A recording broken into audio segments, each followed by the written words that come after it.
Salut à tous et bienvenue dans ce nouveau tutoriel, cette fois-ci dédié au logiciel Luminar dans sa version 4.3. Ce que nous allons faire ensemble aujourd'hui dans ce tutoriel, c'est apprendre ce logiciel qui est aujourd'hui une excellente alternative à Photoshop ou encore Lightroom dès qu'il s'agit de gérer ses photographies ou encore de les retoucher.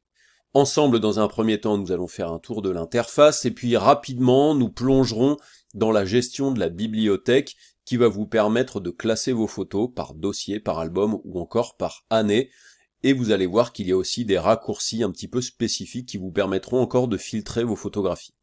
Ensuite, nous plongerons dans l'édition de vos photographies et ça nous permettra de voir ensemble comment retoucher vos photos en utilisant les outils de base qui sont assez puissants et vous allez le voir, il y a une gestion intelligente de la part de Luminar qui va vous permettre dans bien des cas d'aller beaucoup plus vite dans la retouche de vos photographies et dans l'amélioration de ces photos. Ensuite, nous ferons un tour des outils créatifs, où là, l'intelligence artificielle, vous allez le voir, est encore très utilisée pour vous permettre de créer des photomontages, mais vous verrez que, au-delà de la création de photomontages un petit peu automatiques, si vous commencez un petit peu à fouiller à l'intérieur de Luminar, vous allez pouvoir faire des choses vous-même en utilisant par exemple des masques ou encore des calques.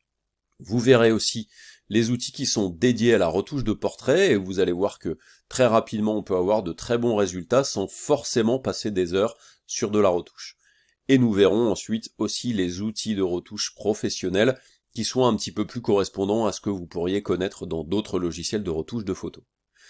Mais Luminar, ça n'est pas que des outils automatiques, et comme je le disais un petit peu plus tôt, il y a une gestion de calque qui va vous permettre d'aller relativement loin dans vos retouches, voire même dans vos photomontages. Et puis vous avez aussi le canevas ou la toile qui va vous permettre un petit peu aussi comme dans des outils complexes comme Photoshop,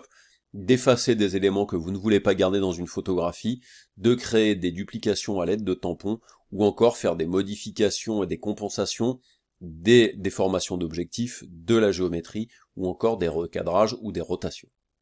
Donc j'espère que ce tutoriel complet à Luminar dans sa version 4.3 va vous plaire, et je vous dis donc à tout de suite pour commencer ce tutoriel.